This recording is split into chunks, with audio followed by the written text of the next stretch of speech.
kahit po sa basta infectious po, we will always have similarities. So, ang number one po inahanap today sa malaria is fever, which is positive for all infectious disease, dengue and everything. So, sa amin surveillance po ng malaria, po sa mga malarious area, yung southern part of Palawan, lalo na pag may biyahe po ba doon, ang una lang po namin muna hinahanap yan is fever. Pag may lagnat po, screen na namin for malaria para po magamot kaagad. So that's the most important, fever. Pero other than that, meron po yung iba. Yung na po yung nag-chills po, nagka-headache, nausya vomiting, sumasakit katawan nila. Ganun po. Pero that's the late stages na po. At ayaw na po natin ako. So kung kami mag-advise sa mga kapwa ng Pilipino, let's say pumunta po sila sa kabundukan ng Palawan o sa mga area na kung saan may mga local transmission pa yung malulugar na to, ang una po lang na kailangan nila malaman is na fever lang muna. Pag may fever, patingin na po sila. Actually, yan po yung aming ngayon, aming head, advocacy or aming messages sa mga probable cases natin. Ayaw lang po namin sabihin na hintayin nyo, magka-chills kayo, headache, kasi baka huli na po yan, baka antayin pa nila yun. Baka nakahawa na yung pasyente. So sa amin ngayon, fever po muna. Fever, yan po yung una-una inaanap po namin. Salamat. Dok, totoo ba na in love making nakakahawa ng malaria? Sa totoo lang po, hindi po. Ang alam namin, hindi po kasama. Hindi po namin. Pero dalawa lang po kasi yan eh. It's either you get it from a bite of a mosquito, blood transfusion, or you can get it from the mother, maternal to child transmission. So yun lang po yung alam namin. So yung natanong po ninyo, hindi po namin. Yan yung isa sa mga sinasabi ko nung ako nag-uumpisa sa malaria. Kasi sinasabi nila na ito yung mga policy na naisip nila sa malaria. Pag uminom ka raw ng buko na walang laman ang tiyan, magkakamalarya ka. Pag kumain ka ng pinya na walang laman ang tiyan, magkakamalarya ka. Pag ikaw daw ay nakipag-sex at hindi mo pinunasan yung sarili mo pagkatapos, ikaw ay magkakamalarya. Wala akong katotohanan lahat yun. Wala akong katotohanan. Lamok lang po ang culprit. Wala akong katotohanan lahat. Kaya noon na nagpupunta ako sa mga, kunyari pupunta ako sa mga kampo ng military detachment para lang mag-check kasi sila talaga prone din sa malaria. Pag ako nagtanong na, para makuha ko yung level of advocacy na uumpisahan ko, ang una kong tanong, saan nga ba nang gagaling ang malaria? So I pick up people from telling me what their reasons are, but none of them actually pick up the correct information that it comes from the parasite that is being transferred by the mosquito. So yun lang yung pagbabago na ginawa namin, napaka-massive ang aming information drive para lang ipaalam na mali po lahat yung kanilang mga pananaw. At ang problema lang ay ang ating culprit is the mosquito. So Bob, lahat ng mga policy nyo, yung 1, 2, 3 policy, lahat po ay nakatulan yung hindi ko naman. Para sa pag-aaral. Patayin siya lang sa po ng start. May timeline po ba para ma-eliminate yung malaria sa 7 provinces? And na-mention po ni Dr. Diray kanina na effective pa yung mga gamot sa malaria sa human. Pero yung may immunity ba yung gamot or na-immune na ba sila sa mga insecticides na available? Sige po. Base po dun sa amin, yung aming, meron po kaming ginagawang insecticide resistance studies, pero hindi siya gano'n ka-comprehensive. Based po sa ating datos po naman, wala pa po naman kami nakikitang significant na insecticide resistance sa ating malaria dito sa Pilipinas. So, kung kaya yung mga insecticide na ginagamit po ng programa, ayun pa rin po ang ginagamit natin. So we're trying to protect also our insecticides para hindi po we're trying to prevent yung irrational use of our insecticide. Kasi po, if mangyari po yan, Yung mga susunod po kasi yung mga susunod na available na mga insecticides, baka po yung mas mataas na, kuminsan ay medyo hindi na po, kuminsan hindi po katanggap po sa ating mga target households, kung kaya baka hindi po nila gusto yun po yan. So, sa akin po, maganda pa po naman yung resulta ng ating monitoring sa pagkagamit ng insecticide para sa malaria dito sa Philippines. The Philippines is a signatory to the malaria-free South Pacific, Asia Pacific by 2030. So ito po yung timeline natin na tinatry na maging compliant sana ang Pilipinas doon sa ating target na malaria-free Asia Pacific by 2030. So yun yung ating timeline for Most likely ba ma-achieve yun by 2030? Sige po. We'll add to that. So yung target is, that's correct, 2030 yan po. We're actually, right now, we're on track. We're still on track na po. Based on the strategic plan that we have developed. In fact, yung aming targets sa malaria-free na-achieve po namin. Last year, we targeted 12 na po. 8 we were able to. So, meron kami mga tinarget na mga provinces na mag-declare every year. Okay po. So, yung aming midterm targets, like for until 2022 po, usually we have strategic plan for every and po yun sa kada term ng po ng current administration po sa 2022.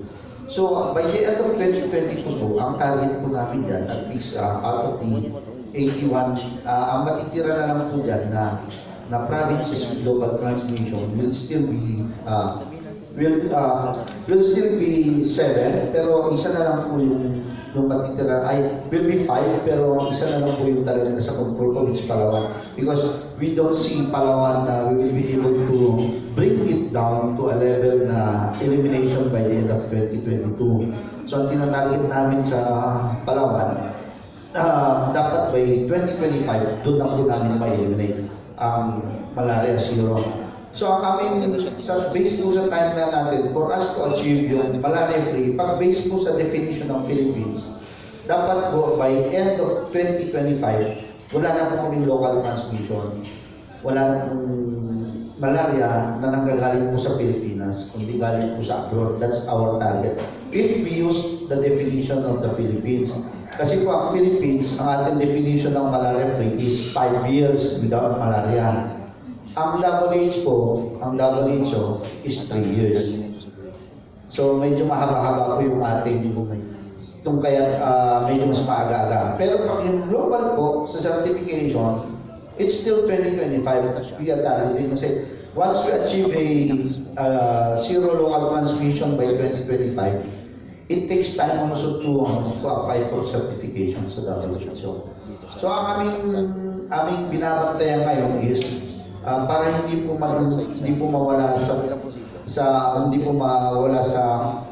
sa patuloy na pag-ilim ng malaria, ay hindi po babalik sa may malaria ang mga areas na malaria-free at hindi na po report. Kung kaya dito po talaga, pag meron pong may nababalitaan yung malaria, iniimbestigahan po namin talaga hindi lang yung pasyente, hindi pati yung mga lugar nila to make sure na hindi pa kumakalat po yan. Kasi nga po, pag isang malaria case napunta sa isang lugar na meron pong labong na nagkakalat ng malaria, maaaring po yan pag nakaligtaan nyo. In 1 or 2 months time, magiging 10 yan at tuloy-tuloy lang po yan. So yun po yung aming strategy dalawa po. Yung isa, maintenance of malaria-free, at saka yung mga may malaria, eliminate yung sa 6 out of the 7 provinces, and Palawan to achieve an elimination phase by 2022. Yun po yung target namin. Kaya nga, if we base it doon sa aming targets sa strategic plan, ang target po namin, yung ginawa namin 2016 na strategic plan is we want to reduce the incidence of malaria by 90% by the end of 2022. So from 6,000 cases, gagawin na lang po 600. So yun po, parang nasa on track po kami sa malaria elimination. So we want to bring it down by 90%. So makikita po natin dapat by 2022, less than 600 cases na lang po malaria sa buong Pilipinas.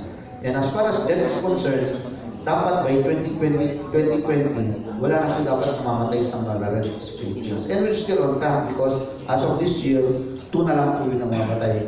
Although sa amin, dapat wala po namamatay sa malaria, but target po namin by 2020, wala na po dapat namamatay sa malaria dito sa Pilipinas. Sir, na-mention niyo yung paggamit na dapat control. Yung paano yung sa household? Walang control, walang rational use of insecticides. Hindi naman po yung household ang gumagamit ng insecticide. Kami naman po. So it's the local government through yung mga at saka regional offices through their sprayman sila po. So only those targeted households sila lang po. Ano yung problema lang po sa insecticide na ginagamit din po natin sa malaria? Ito rin ang minsan na ginagamit po sa agrikultura. So it can be also used. So they can also have some resistance, probably because they use these insecticides agriculturally. But so far, based on the monitoring naman, wala na. Pero hindi yung housing po, they're not using that. They cannot use it. It's only trained health workers who spray the houses of target households.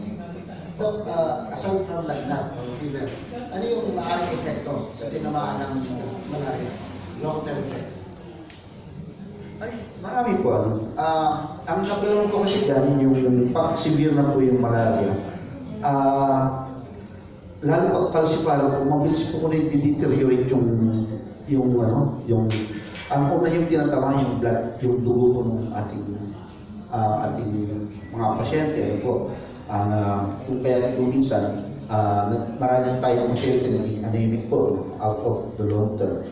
Other than that, other complications can also affect the other organs of the patient. Kung kaya patients die because of the severe complications of malaria.